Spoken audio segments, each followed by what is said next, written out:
Loneliness.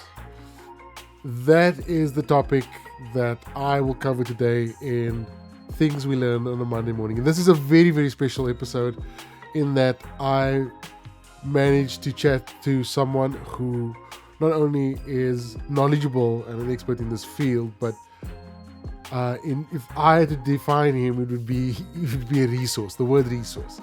And this is Robin Nathaniel. He is a professional speaker. That's number one.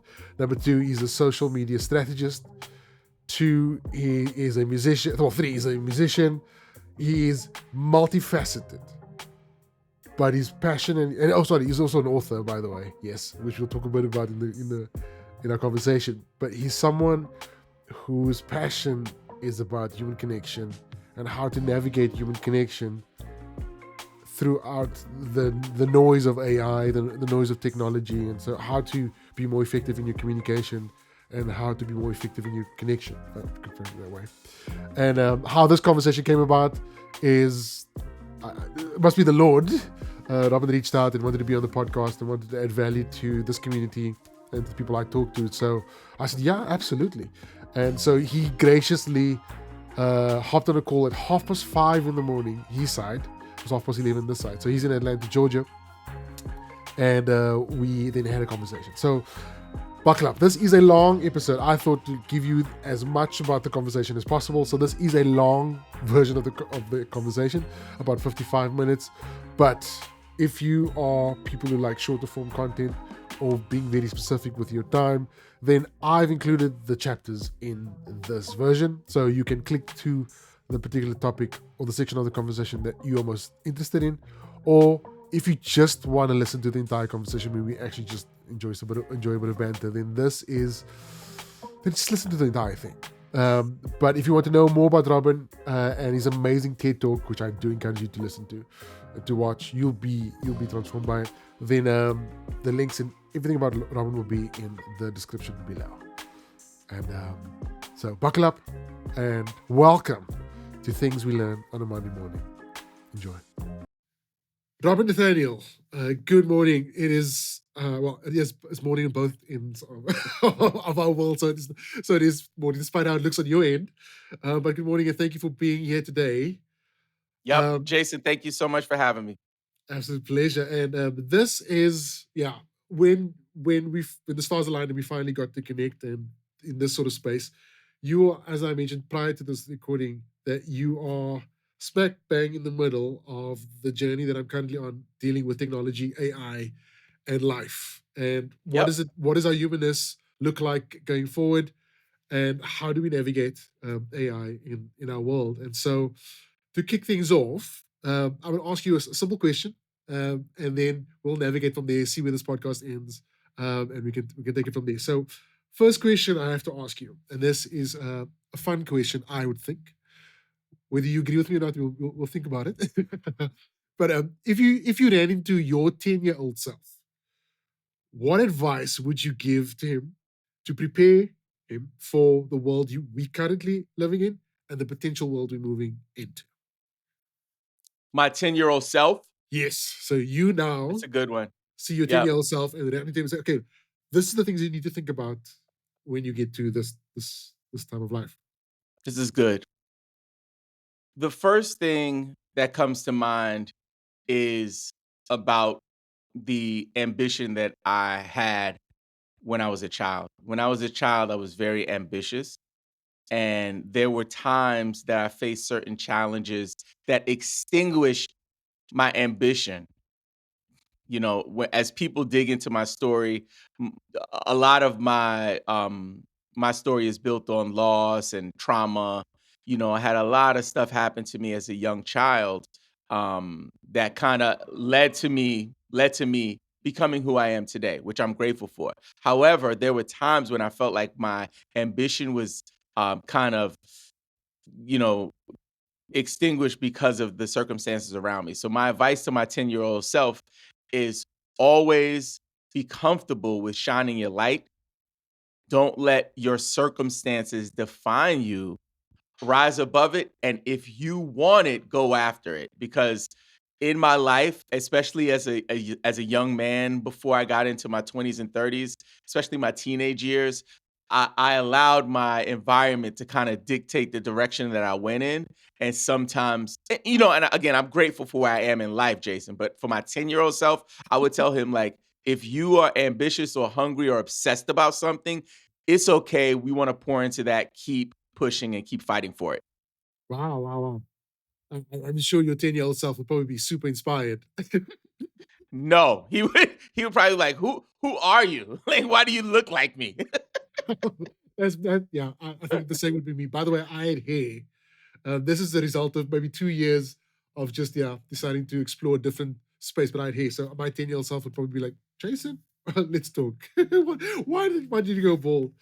And I mean, today's podcast, we diving into AI and humanity. I think that's the best way I can frame this podcast. And what do we as humans have to do to navigate AI technology and still maintain our humanness and not lose it? But how can we harness technology and AI to, I guess, advance ourselves, but not lose ourselves? And you are an award-winning speaker, a someone has a wealth of knowledge and resource, by the way. And when I signed up to your Substack, my goodness, you give away a lot. You give away a lot. So I'm like, don't you keep stuff for yourself? I know you've got a paywall and stuff, but man, you give a lot away, which is so helpful for people who want to advance not only their social media footprint, but how do we harness AI? And your book is like that. So can you tell us a little bit about yourself, Robin? Obviously where you come from. Obviously we can hear your accent, so we know we Yep. in some ways, but we give a bit of background about your history, where you're from, and who is Robin Nathaniel. Yep. So, I grew up in New York City to two immigrant parents. Both of my parents are from the West Indies, from Trinidad and Tobago. And like I mentioned earlier, there were certain events in my life that were tough. For example, when I was probably 3 or 4 years old, we were coming home from a family get together in one of those old school, like, sedan, like, really big, like, Pontiac Bonneville type cars. I remember vividly, and everything was jolly and fun. It was a great childhood. We walk into the apartment, and behind us, two armed gunmen push us into our house, right? They push us into our house. My dad tells me to run and go hide in the kitchen. I'm hiding in the kitchen. My brother went to go hide. I don't even know where he was. They handcuffed my mother. They handcuffed my father. There's screaming, there's arguing. I'm a 3-year-old, 4-year-old child hiding under a table, like covering my ears and like not knowing what to do and just crying. And it felt like it took an hour for them to rob us. Thank God my mom was okay, my brother was okay, and my father was okay in that scenario. But that's just an example of kind of my Yes. early childhood. It was filled with this, mid 80s, early 90s kind of violent New York City life that I lived in. But again, I'm grateful for making it to the other side and it kind of helping me to build up into the person that I am today. Fast forward, then I built the love for hip hop music. I pursued a career as an independent rap artist. I helped to build an international rap movement called the End of the Week, which is an international competition where we take rappers from countries all over the world, have multilingual judges judge them in a 5 round competition, and then we bring them for a world championship. We just had our most recent world championship in Uganda, which was just a few weeks ago, and I was one of the pioneers to help to start to build that movement on an international level. But then I had a kid in 2010, and when that happened, as you know, Jason, things kind of changed up a little bit for me, A you little bit. know, just a little bit. So I couldn't be a world traveling rapper. I needed to like get a job, right? So I pursued a career in nonprofit on an entry level, started my career there and fell in love and moved up in the organization until I was number two at a huge nonprofit, about a $23 million budget, one of the biggest nonprofits in the country.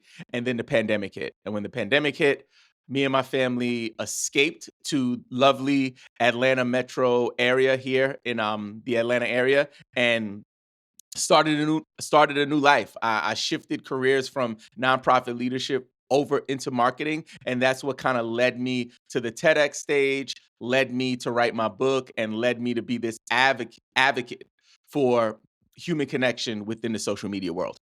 Oh, that's powerful. What a whirlwind. By the way, one of my other things that I do in existence is make music as well. So I'm a producer. I make beats. I'm a drummer. In fact, my drums is in a bag behind me. They stay up behind me. Very cool. Yeah, Yeah, that's me too, man. yeah. Well, it's the best way. Music is I think probably the best communicator, that allows it cuts through where words or where conversation sometimes struggles to get to. Where music you can just reach everyone. So I think that's absolutely powerful. I guess the first question I have for you, well, beyond past the other questions that I asked you, was there a specific event or experience that triggered your concern, in the decline of intentional human connections? In other words, either leadership spaces or online spaces, but was there a moment in time where where something just wasn't right for you? To click like something's not right here between this online world and human connection. There was a series of events. Okay. So I'll start by saying that, um, especially when it comes to these large language models rolling out with the chat GPTs, before that there were tools that were around like Jasper, even the Captions app, which is a photo editing app. They had a AI integration early on that could generate text for you and captions. So I was using the tools. It was when things ramped up that my excitement, which really I was excited by these shiny new toys, I'll be honest, and I still am in a lot of ways. I always frame it that I'm not opposed to AI at all. Like I'm someone who uses large language models like Claude and ChatGPT every single day.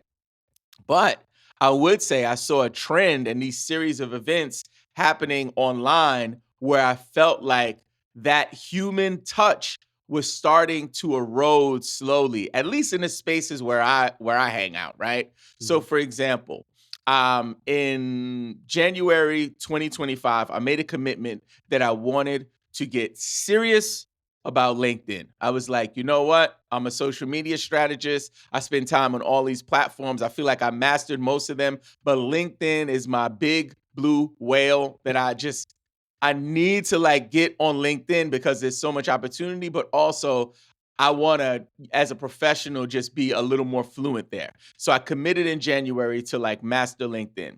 And when I tell you, Jason, the amount of AI generated comments, especially comments, right? Yeah. That I was seeing, it was alarming to me. It was like I would create a post or something, I'll put some energy into it, use AI to help me craft the message, Yeah. edit it, put my voice on it, put it out there, and someone might reply with, something super mechanical and robotic, like, Robin, your post today was amazing.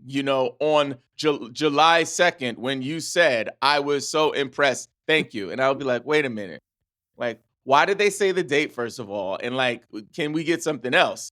So I saw that happening and I'm seeing the discussions around it. And then also the fact that it around this time I was also like really working on my book, and my book made me kind of dig into it just from a research perspective. So I felt like in the space there weren't people really talking about this topic. They Yeah. were talking, there's tons of AI books, there's Yeah. tons of social media books, there's tons of AI social media books, but no one's talking about our humanity within this mix. And that's the reason I'm so passionate about it. It was that series of events. No, absolutely. You raise a fascinating point because I part of what I do besides having this podcast for my it's my cathartic process, but also I run a podcasting business, so I help businesses and people create podcasts. And I recently, as in last year, end of last year, spoke at a conference, the resource created by the Resource Alliance, with NPOs and NGOs, how to use storytelling to kind of use it as a fundraising model. But basically, podcasts. And I was co-presenting with another business, but AI seems to be front and center for people, and particularly in our line of work. I think creating content that is not necessarily, it's AI assisted, but not AI generated, if I want to frame it that way. But somehow, some of the organizations felt that they could cut through the middleman by just putting in prompts and then seeing if that can come to life, and that should equal success. And trying to, I was trying to draw back and trying to draw people into the national story, the ability to tell your story authentically. But people just want to obviously cut through the red tape, or at least save some bucks and not having to pay. And I seem to know your experience, because I've also committed myself to LinkedIn for at least for the past year to be more intentional about LinkedIn. But I've been having the similar request. In fact, I've had more people from India reach out to me. I'm like, where's my posts going to? I'm like, you're not even in my world. How are you commenting on my stuff and reaching out to in my DMs?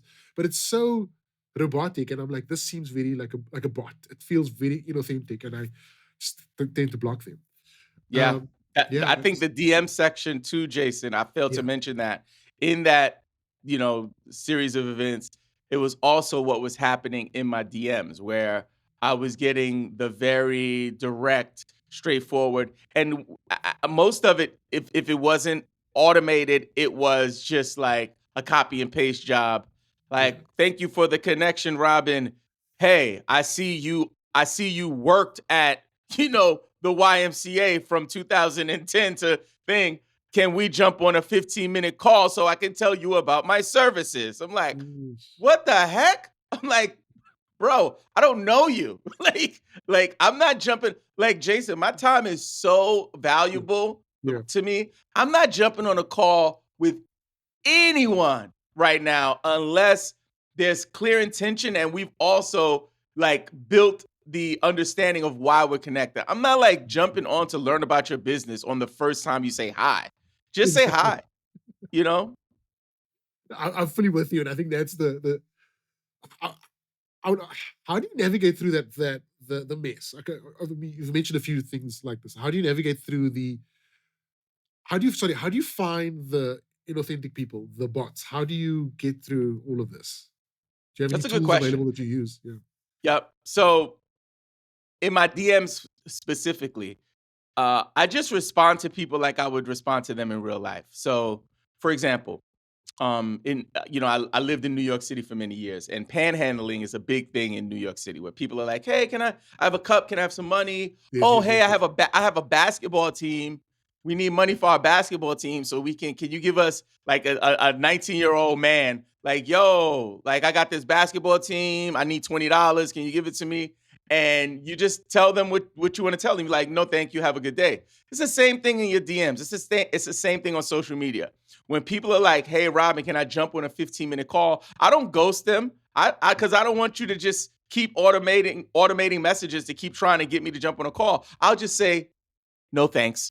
like I, I'm like, Yes. I'm like so direct. People will be like, hey, I see you worked here at this time, blah, blah, blah. And if you want, do you want to get 25 more calls, per quarter? Hey, jump on this quick call. And I'll be like, nah, I'm good, but best of luck with everything. You know what I mean?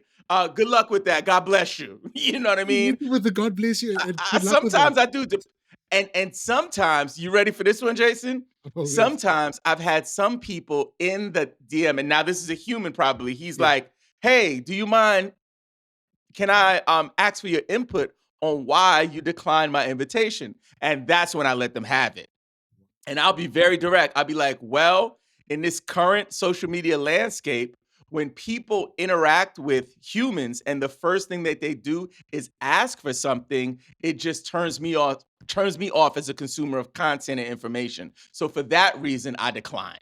And they'll be like, no response. They won't say anything. They just kind of walk away digitally with their head down and be like, he roasted me there. So I'm just honest, man. That's how I get through it. And I enjoy my work. So like I spend a lot of time on social because I work in social, 9 to 5 for a government agency. I also have my independent boutique agency where I serve Yeah. nonprofits, and then I'm a creator as well. You know what I'm saying? So I'm spending a lot of time in it. So I just try my best to show up in the human version of myself that I'm comfortable sharing. Like I have intimate parts of my life with my family, my kids, my wife, that I don't really share all of that. But when it comes to being vulnerable online, this is something that since my TEDx talk in 2024, I've been more open to. Now I'm sharing more of myself with the hopes of impacting people. And that's what it boils down to for me. The money, the clients, all of this stuff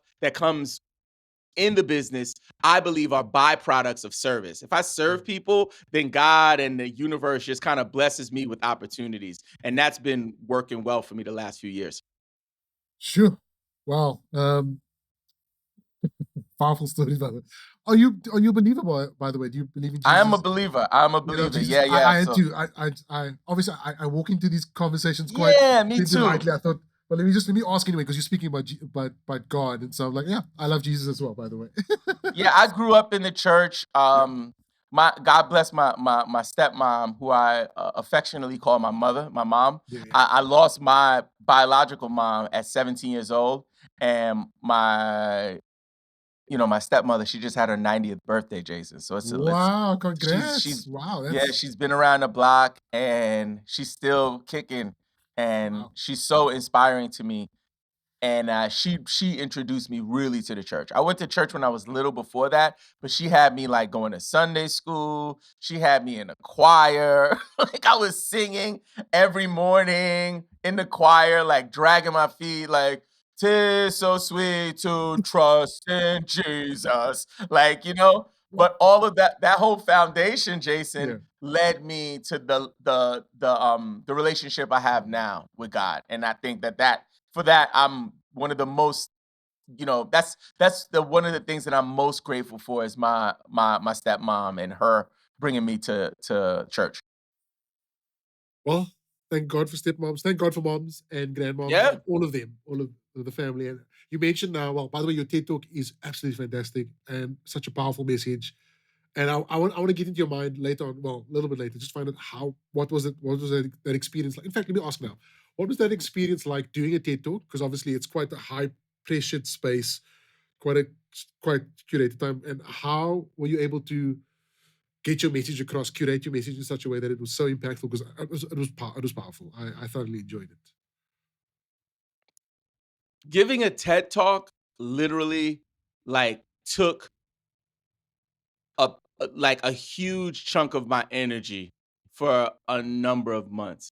It was a huge undertaking. I'll start by saying that. And honestly, I didn't know what I was signing up for. However, doing the TEDx talk, and I tell Mm, people this all the time, the actual creation process, Jason, of like writing the talk, rehearsing the talk, yeah, getting on stage and giving the talk was probably one of the most therapeutic experiences that I've had, and initiated a level of healing that I had never experienced. I've been to therapy, I've had counselors, all of that stuff over the last few years. That exercise of writing down the mud, picking it up, holding it, yeah, yeah, yeah. embracing it, and sharing it, the unpleasant parts of our walk, and Yeah. like this is stuff that I was embarrassed about for many years, Jason. In Sure. the talk, I speak about my biological mom and our relationship, and we had a great relationship, but it ended on a very sour note, and it was embarrassing for me to share some of the things that occurred during our time together, while she was here on earth with us. And I never shared that stuff publicly. So now I'm like, not only having to think about stuff I don't want to think about, I got to write it, I got to be creative with it, and then I Yeah. got to say it in front of people. So it was like, yo, when I tell you, Jason, on my way to work every day, I was rehearsing this talk. I was crying in the freaking car Wow. every morning. I was just like, like straight. I'm tearing up right now thinking about it, yo. It was such an emotional experience. So I would say that's the biggest takeaway is that on the other side of my TEDx talk, I am now a better version of myself because I had an opportunity to heal so much. Sure. Ah, and and that's what I kind of get that some sort of a sense like that, or the sense from watching the TED talk, that the story was so authentic and so real and so like it laid you bare in front of people, obviously in a curated way, but it was just I was able to connect, and I think I saw many people in the comments also just was taken by that, and I think which ties into where I want to go to with this with our conversation: technology, humanness, connection, loneliness. Do you see, or how do you see AI? Is it either enhancing connection or kind of, sorry, no, frame it this way: do you see AI tools exacerbating or increasing loneliness, or is it actually easing loneliness? AI technology in general, are you seeing that technology is bringing us together, or is it potentially just pushing us further apart? I think both, and I think it depends on the generation. So I think that younger folks, from the younger generations, because they've always known technology. Um, I'm not sure your age, Jason, but I'm sure you remember a time when we didn't have cell phones. 100%. Some of Yeah. some of the adults in society, in the workforce that you probably interact with Yeah. daily, they've never known a life without a cell phone. They've never known a life without the internet. And that realization is what comes to mind when asked that question. Because a person who has like grown up in that era, they could easily become disconnected from humanity, become disconnected from reality because it gives them comfort. This device gives people comfort. Yeah. They sit with it, and I do it too. You know, I'm not. I sit here and I'm not gonna front because I have a huge connection to my phone because it's my work. It's Yeah. like, it's a part of what I do, right? But some younger folks, because of AI, and this is gonna be crazy. This might be a hot take. Are developing relationships with their AI tools. There are now advanced robotics being built and created. You might have seen some of these on the market that are I'm sure you know the Terminator movie. Like 100%. we getting into that that Cyberdyne type Yes. era right now where now people have robot friends, robot assistants.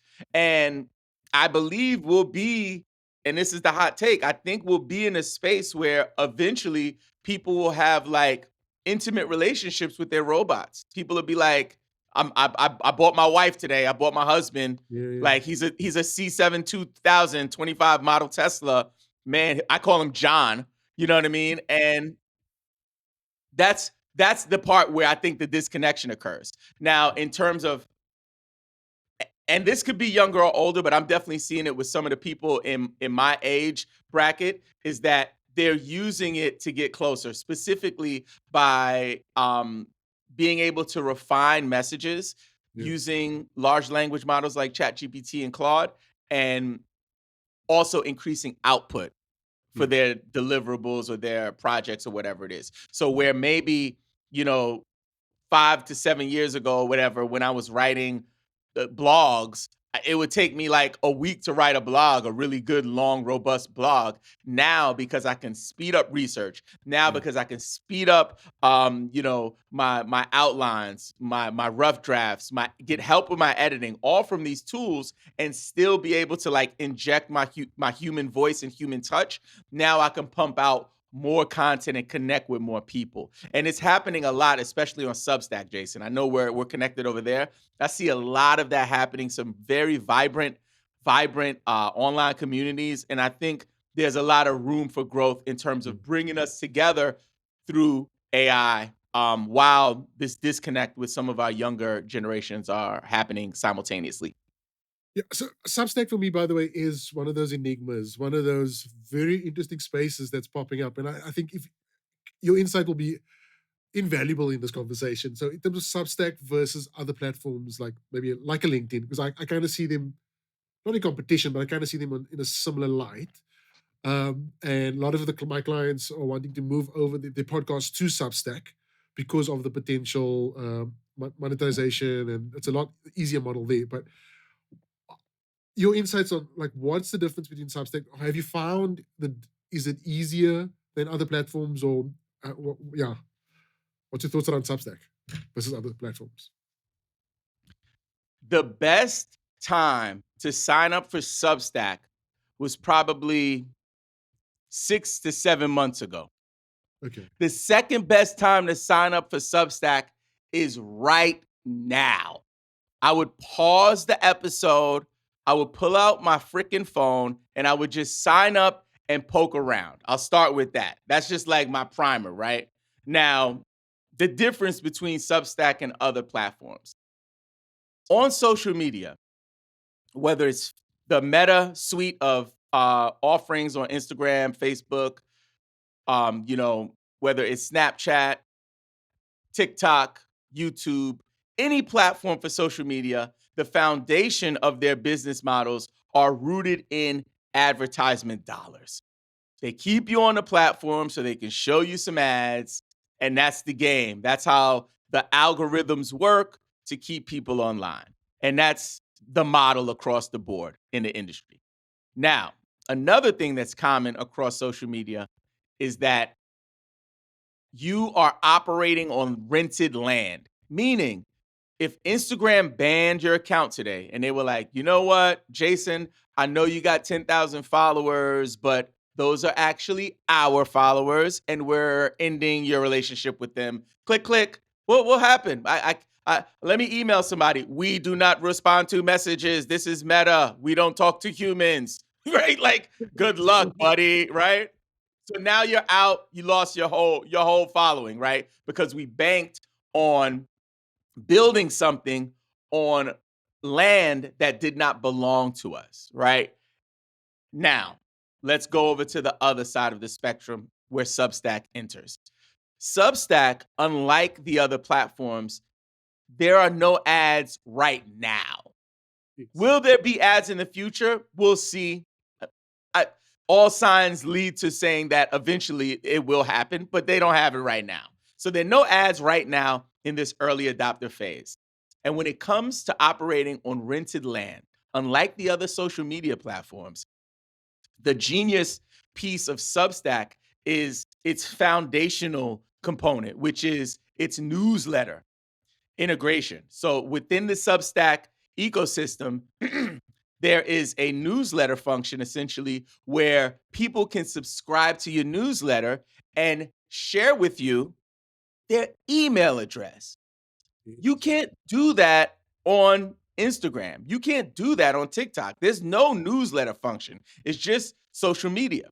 So within Substack's ecosystem, there's a social media platform called Notes, and that's how you can get that. Hey, I want to drop a message similar to a tweet on X or Blue Sky or Threads. You can drop pictures like Instagram. You can also drop a video on this feed that is operated by Substack's algorithm, and they'll push your stuff out organically.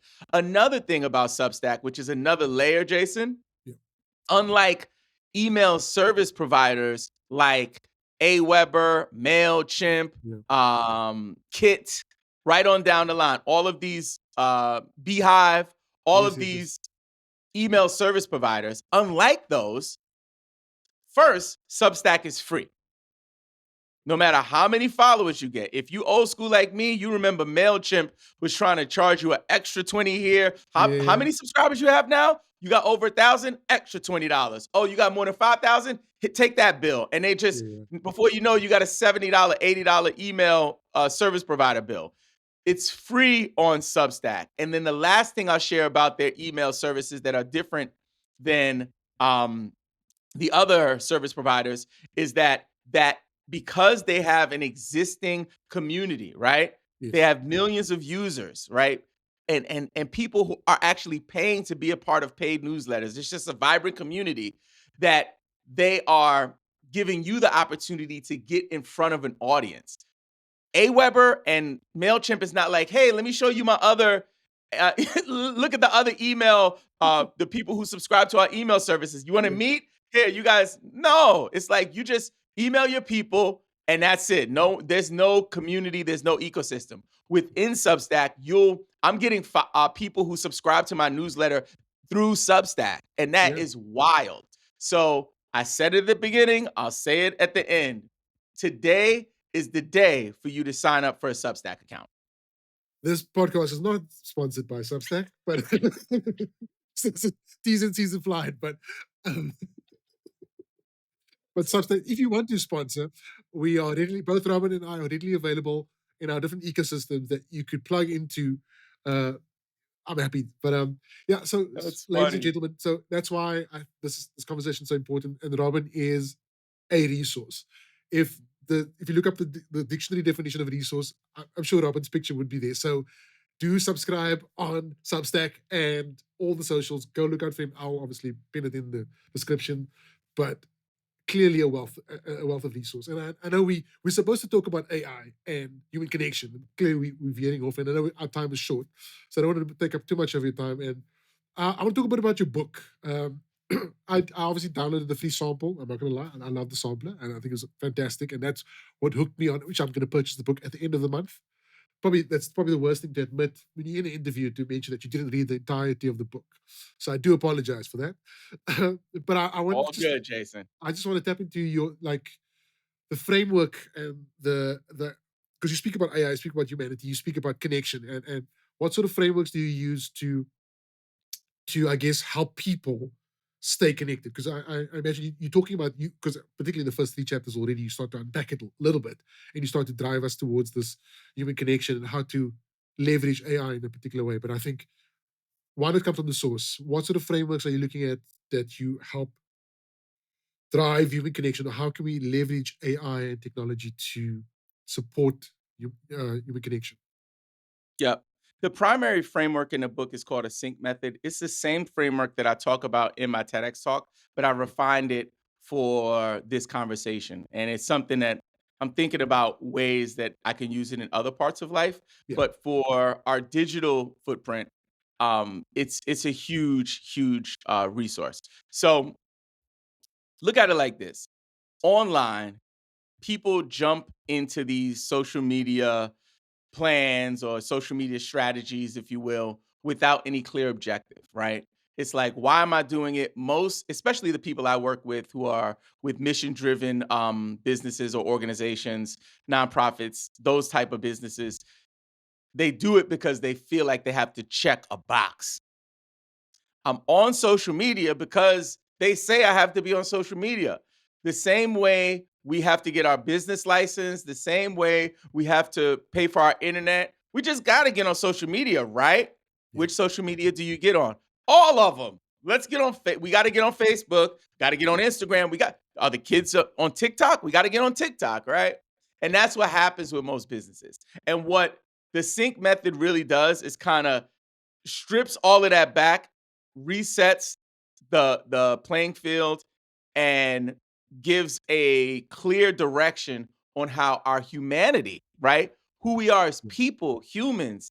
Hey, Jason, nice to meet you. You got kids? How many kids? Like, like I have yeah, a 15-year-old and a 6-year. Like being human with people will yield the results that you're seeking with social media and will help you get closer to your objective. So I'll quickly break down the framework, and then folks can absolutely. dig deeper into it online, watching the talk, or even joining my newsletter at landthetalk.com.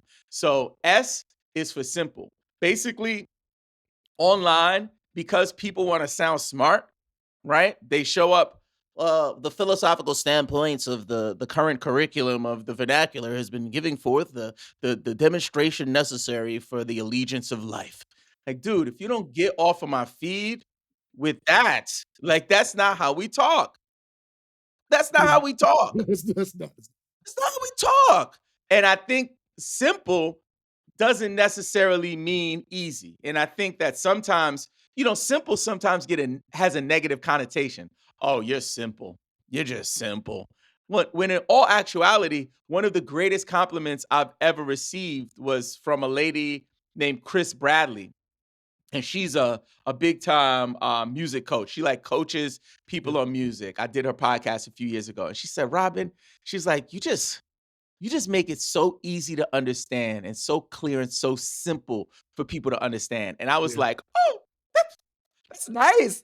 Like it's a really nice compliment. So I don't get I don't get caught up in like the bells and whistles. I like get caught up in boiling it down to a concentrated version that is easy for people to digest and that they can take away with them. So S Yeah. is for simple. If you approach social by saying, "Hey, can I make this 5 sentences 3?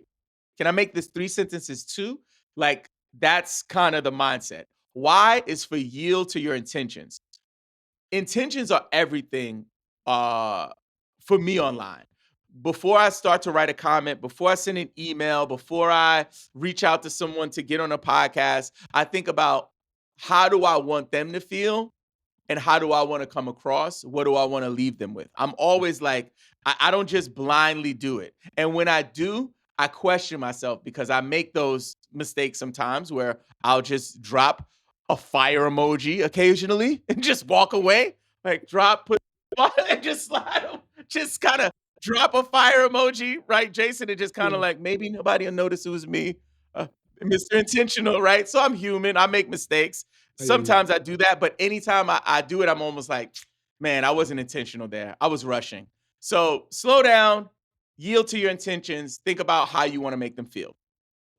N is for natural. And again, showing up as your authentic self. So much of our online content is built on people's highlight reels. Like, True. yo, like, even the other day, I'll share a quick story. So I recently won an award, right? Which is was a big deal for me, and I was very proud of it. And my wife, she often brings me down to earth. So I did a post about it, Jason, and I'm like, Okay. I was just like, yo, I won this award. Like, this is for the people. And I was being sincere. I was trying to be very sincere. I did a graphic of the award. This is like, congratulations, you won. And then I was like, cool. Walked away. A couple of days later, I'm working on content, and I did another post for the same award. And I was like, the whole language around it was like, um, the language was basically like, "Hey, I know shared this a little while ago, but it would be selfish of me to keep it to myself because I want to talk about it and I want to inspire somebody to go after their dream or whatever it is." And my wife was like, "Really?" She was like, "So you're sharing your award again?" She's like, "And you're saying you're humble, but you're not being humble." And I was like, no, no, no, I am. So like, I think when it comes to like N for natural, it's Yeah. like, and this is again, I'll raise my hand when I fall short. Like in real life, I wouldn't be like, oh my God, did you hear we won an award? Yeah, yeah, yeah, cool, Yeah. cool. And then me and you meet up for coffee the next week. Did I tell you that I won an award? I Yeah. know I told you, Jason. I True. knew I know I told you already, right? I just want to be sure. I just want to make sure you know that I won, right? Like you so I think being natural is like understanding how you would operate if you were there with the person in real life. And I think that helps to kind of break through the noise because people aren't experiencing that. And then the last step is C, change it up.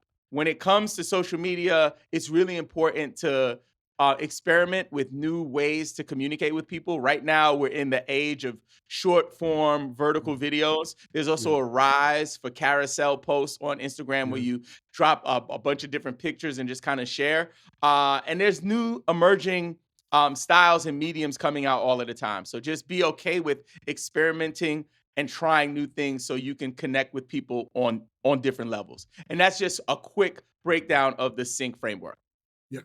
I know don't have a lot of time left, but I mean, I've got three questions that which I'll ask you. Mhm. But No I worries, no worries. appreciate all the information you're sharing because a thought just sparked in my mind. Because well, not obviously, I'm slightly concerned for my future, for not my future, for the future of my kids. So we've got two girls. My wife and I, we've got two beautiful girls. The eldest is 5 years old. The youngest is turning 4 next month. Oh So my they're 16 God. they're 16 That's months such a apart. great age, man. They're Well, so cute at that time. if you have a technique to keep them out of our bed at 5 o'clock in the Cannot. morning, well, earlier than that, please My share. I'm daughter's in open. my bed right now. I'm with you. I'm sorry. It's just like I I cannot help you with if you need social media support, you can reach me at 1-800. I got you there. But no, no, no. because the foot in the face at 3 o'clock in the morning is not good. It's not helpful. I'm, You know, exactly. It's not helpful. I'm with you.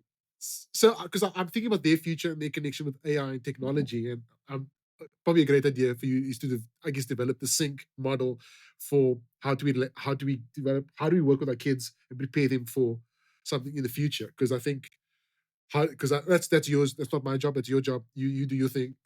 That's me just dropping off to you. Particularly as parents or as caregivers, how do we cut through the overwhelm and help the next generation kind of prepare? I know we're preparing for an unknown world because we don't know what the world's going to look like in the next 5 years, let alone 10, or when they fully grasp AI technology, because AI is obviously well integrated into our lives. I think maybe that's something in your thought bubble. It's more selfish. I would love information about it. So if you curate it, I'll buy it. Let's put it that way. Okay, okay. I just wrote down new idea for the next book. Yes, That please.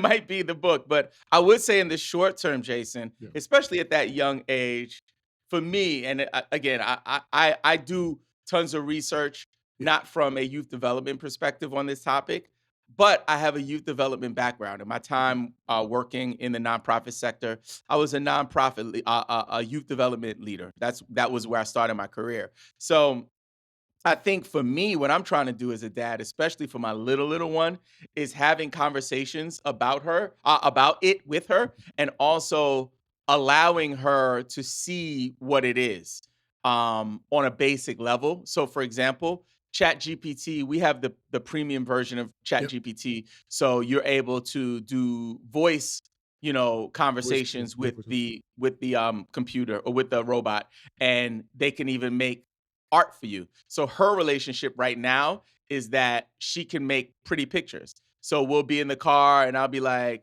we call ChatGPT Chatty. Be like, hey, you guys want to do a picture with Chatty? Sure. Be like, hey Chatty, my daughter wants to do a picture. She'd be like, can you do a picture of a unicorn with an ice cream cone?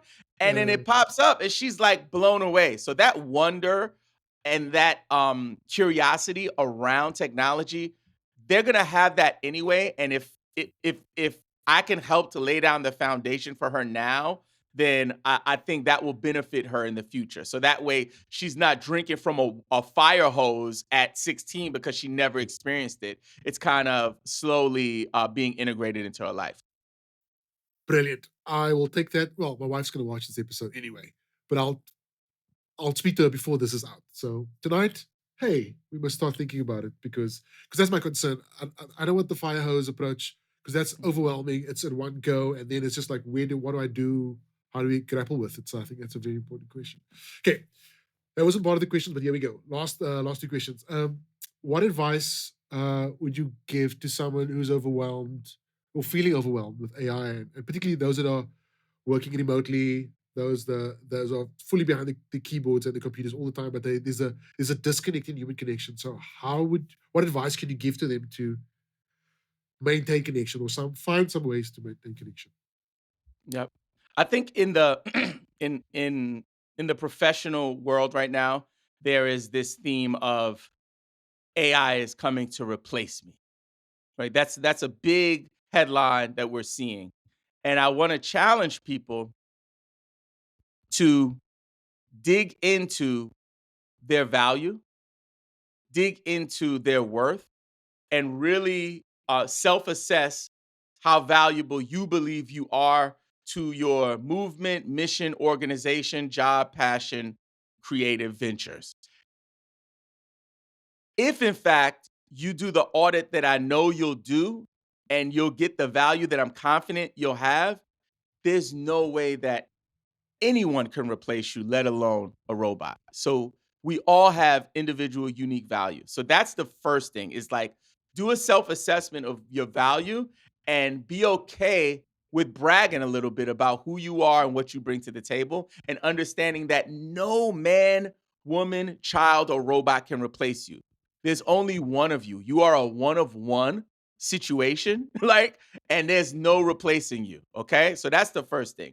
So roles are replaceable. Like if there are roles, like if someone leaves a job, the next day they're going to get somebody else in a job. So roles are told you can fill the role with people, but you can't at this point in time, right? We can't make two versions of you. There's just one you. So I'll start with that. In terms of the overwhelm, focus on one or two tools if you want to try out AI. If you don't want to try it out, that's okay too. I think that there's this whole pressure of like, no, no, no, no, no. You don't know AI. If you don't know AI, you're going to get left behind and you're going to be like left alone in the wilderness.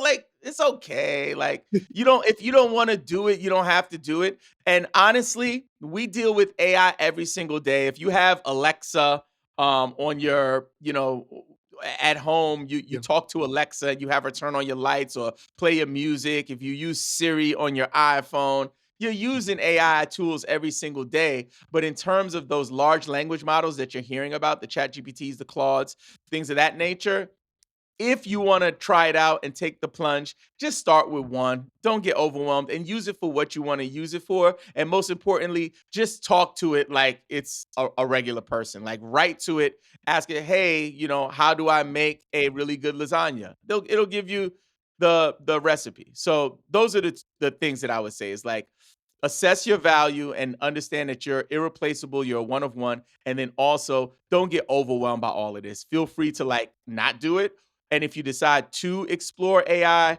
be okay with trying out one tool at a time so you don't get overwhelmed. That's invaluable information. And now let's look on the other side of the coin. Let's look from the organizational side, from the business Mhm. side, from the ones who with the business sits with. So, how can you build a culture, or what sort of culture can you build that prioritizes connection over performance metrics alone? So, in other words, um, we often find ourselves in spaces where, or we may have worked in an environment where it's about the results, results, results, results. Let's use everything AI technology to drive results. Never mind I guess, the casualties along the way. So, how can leaders, from leaders or owners of businesses in particular, big or small, build a culture that doesn't major on performance metrics only, but what sort of culture can we build that kind of straddles the line, I guess? Yep. I love that you said performance metrics only because I find that in some organizations, it's only performance metrics, right? Yeah. And that leads to like turnover, high turnover, Yeah. losing folks, people not bought in, and also people having kind of unhappy work experiences. So I think what I've seen in my journey is both sides of that spectrum. I've been with organizations that I sat down for a performance review, and when I sat down, I felt like it was an ambush because I had Yeah. never heard of the goals, and I was very clear with this particular leader, a leader that in all honesty, I really admired for many months in my time at that organization. And I looked at him and I said, "Is it okay if I give you some constructive feedback in this meeting?" I was like, "Is it okay if I give you some constructive feedback?" He was like, "Sure." I was like, it would probably be beneficial to the organization if you gave the employees their goals and performance targets before giving them their assessments because I've never seen this before. And they were like, "What? You know what you mean? Like, like, This like must be what?" your ambush, not my Yeah, this is ambush. like, dude, like you can't do that to people. So what I do in any leadership role is find out what the company's goals are. If they include the employee in the conversation, then we meet in our one-on-ones. Like Yeah. I do monthly one-on-ones with my team right now. We review their goals and ask, hey, you feel like you're on target? So it's never a surprise. So Yeah. make sure performance reviews and like performance metrics, it should be an open book test. It's not a surprise. We know what's going to happen. Let's just make sure we set our people up to get that part out of the way. That's a Yeah. formality because at the end of the day, that human connection piece is what work should really be all about, right? Instead of us chasing the results of this open book test that we should just rock that and like move on to the next thing, we should really lean into understanding that people are spending like more of their life at work than they're spending at home with their families. Yeah. And building a space where folks want to come there, they feel fulfilled, they feel like they're contributing. right? All of the great leaders of our times throughout history, whether it's presidents, humanitarians, Mother Teresa, Gandhi, Yeah. Mandela, all of these people, they put in mad work. Like they were at work doing the work, making sacrifices. So, like, that's where I am. When people Yeah. come in and do the work, I want them to be passionate. I want them to feel like they're contributing to something.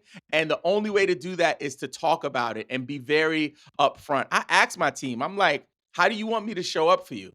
Like, how do you like to receive feedback and criticism? How do you like to be acknowledged and praised? Like, all of those conversations are how you can kind of build that human connection in the workplace. Thank you so much. Oh my goodness, there's so many gems in this particular podcast. I'm not going to let you go until you answer me the very last question. Then I'm you can here, do something man. I'm the here. rest of your day, because like I said, I'm honored to be the first person you're talking to online at the moment. But I didn't talk last to question. anybody. I didn't even talk to any human. I didn't even talk to my wife. Nobody. I'm so Jason, it's just sorry. me and you, buddy. It's just me and you. Send an apology, even though she doesn't know me. Send an apology to her. But last question. What is, because this is called Things We Learn on a Monday Morning. That's the name of the podcast. So, what is one small thing that someone can do on a Monday morning to deepen a meaningful human connection, whether it be digitally or in person?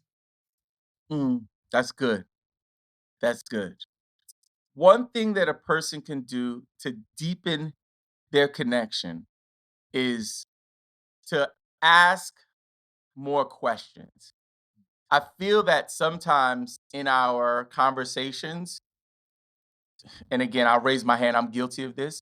I want to come across like I have the answers, right? And sometimes I have to pull that back and think about what kind of results the conversations would get if I give a clear answer on this topic or a fact or some kind of statement that would almost tie up the conversation. I would challenge people to ask another question. Yeah. They respond, ask another question. One time I did an exercise, a but why exercise. I don't know if you've ever heard or done one of these, Jason. But basically, you sit across from someone, they ask you some like foundational question, like, what's your purpose in life? And then you tell them, and then they say, but why? Yeah. They keep going through but whys until you're down to the core of, because when you were 9 years old, your puppy Cyborg got ran over by a car, and now that's why you're a veterinarian, right? And then they're Yeah. like, got it, we got it. After 2 hours of but whys, we got there. So I would just encourage folks to deepen those connections online or in person. Just ask, but why? For Robin any Nathaniel, question. any questions? Oh. Any Robin question. Nathaniel, thank you so much for your time. It was, as I expected, or at least what I expected, an absolute privilege and a resource. You are a resource. And so thank you so much for your time.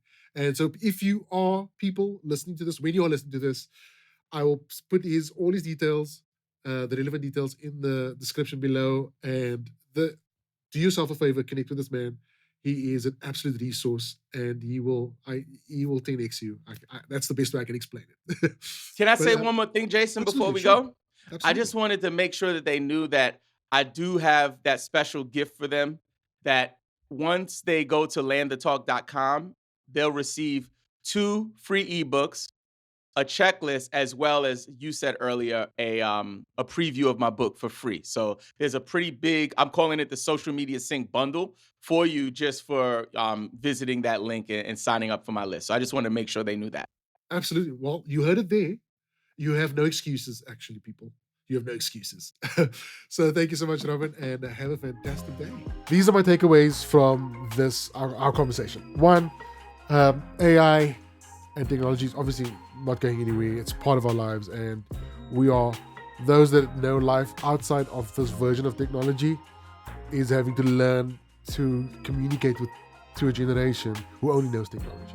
So it's our job as the beforeers, if I want to frame it that way, it's our job to equip ourselves with the language, with the skill set and the knowledge to build connection in a era where connection is maybe from our side seems a bit more inauthentic or sterile.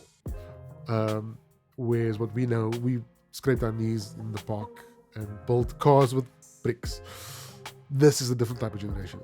Now, we should not cast any sort of doubt or cast any sort of negative feelings on them or negative views towards them, but we should rather seek to understand.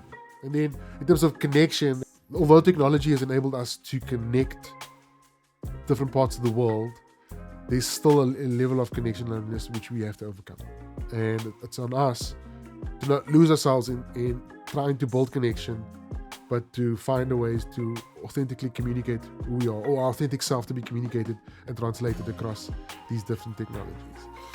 And then I do encourage you to take hold of Robin's resources and his book. It will, for those that are in the social media space, or even if you're just trying to find a better way to communicate your thoughts in just across these type of mediums, and not for any sort of gain, not any sort of financial gain or business orientated approach, but more a case of just how do you just want to communicate better on these spaces, to share your truth in essence, and share your feelings in a more concise, impactful, and I guess just more effective way. Then I do encourage you, grab hold of his resources. The emails in the link is in the description. You can subscribe to Substack, and just follow him everywhere. And then most importantly, look at his TED Talk. And then lastly, which I probably should have been first, but this part of his story is the pain and suffering of this encounter that happened many years ago. It's important to know, and it's the power of connection and perseverance, and not allowing such a traumatic experience to derail. And in his conversation, he mentions his grandma, and mentions the power of community. And so my encouragement to you is always find a way to build your community in and amongst all the technologies, and using technology to build your community. And that seems to be a strength which this generation is very good at. So these are just some of my natural thoughts, immediate thoughts.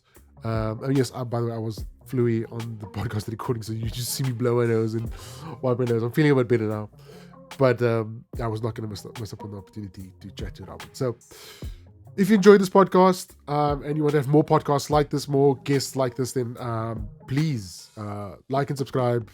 Leave a comment. I would love to hear your thoughts, actually. Leave a comment on either the YouTube channel or other spaces, or if you want to email me just some thoughts, I'm happy to engage with you. Email at jason@creativeinsight.com. And also, by the time this comes out, which soon, we are running a July special. It's called July Special. Generosity. It's one thing to talk about it, it's another thing to live it out. And this is how I get to live it out. I want to invite you to grab hold of this amazing promotion, which is called the July Creator Promotion. Yes, July as in July, as in July. I've decided to bring it forward but earlier to get your podcast over the line. So what this promotion is, you record, I edit, we make memories. It's 12 episodes and 24 creative promotional assets that you could use to promote your episodes. So this means over the next 6 months, you'll be releasing 2 episodes a month and promoting it with 2 creative assets per episode for the low price of 850 Rand per month. That is absolutely mint. Now, we only have limited spaces available. Yes, only 10 available. So if you want to grab hold of this opportunity, then you can either DM me, email me at jason@creativeinsight.com, or you can WhatsApp me at 064 061 5137. So if you're a budding podcaster, just starting out, or just someone who needs a bit of help to overcome the overwhelm of having to do everything, so a solo podcaster, then this is the promotional package for you. So remember, podcasts are not for some, they're for everyone. So, until next time.